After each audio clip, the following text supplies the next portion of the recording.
Robert Service. Robert Service. With apologies to Robert Service. Robert Service died in 1958 and he was a bank teller in the Yukon. He actually was born in Glasgow. And he went off to work as a bank teller in the Yukon and he ended up in France as a war correspondent during the First World War. But right. There are strange things done in the midnight sun with the men that mile for gold. The Arctic trails have their secret tales that would make your blood run cold. The Northern Lights have seen queer sights, but the queerest they ever did see was that night on the marge of Lake Labarge when I cremated Sam McGee. Now Sam McGee was from Tennessee where the cotton blooms and blows, and why he left his home in the south to roam the pole the Lord only knows. He was always cold but the land of gold seemed to hold him like a spell, though he'd often say in his homely way, I'd rather live in hell. It was a Christmas day and we're mushing our way over the Dawson Trail. Talk of your cold through the parka's fold, it stabbed like a driven nail. If your eyes yet closed and the lashes froze, till sometimes you couldn't see, it wasn't much fun, but the only one to whimper was Sam McGee. Well, that night as we lay packed tight in our robes beneath the snow, the dogs were fed and the stars overhead were dancing heel to toe.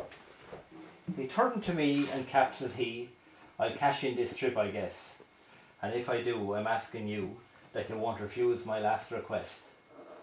Well, it seemed so low that I couldn't say no, then he said with a sort of moan, it's this cursed cold has got right hold and has chilled me through the bone, yet it ain't been dead as my awful dread, it's the icy grave that pains, and I want you to swear that foul or fair, you'll cremate me last remains. Well, the pals last need didn't think to heed, so I swore I would not fail. We started on to the streak of dawn, but God, he looked ghastly pale. He crouched on the sleigh and he raved all day of his home in Tennessee, and by nightfall a corpse was all that was left of Sam McGee.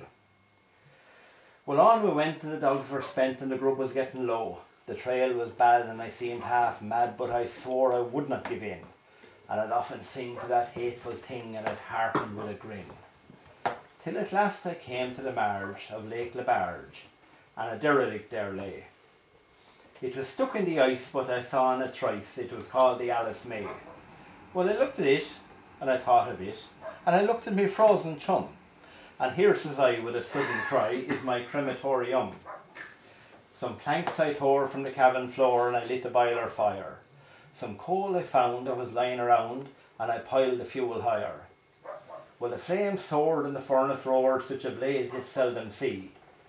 And I burrowed a hole in the glowing coal and I stuffed in Sam McGee. I don't know how long I wrestled in the snow with grisly fear, but the stars came out and they danced about ere again I ventured near. I was sick with dread, but I bravely said, I'll take a peek inside. I guess he's cooked, and as time I looked, then the door I opened wide. And there sat Sam looking cool and calm in the heart of the furnace roar. He wore a smile that you could see a mile and he said, please close that door. I'm fine in here, but I greatly fear you'll let in the cold and storm. Since I left Plum Tree down in Tennessee, it's the first time I've been warm.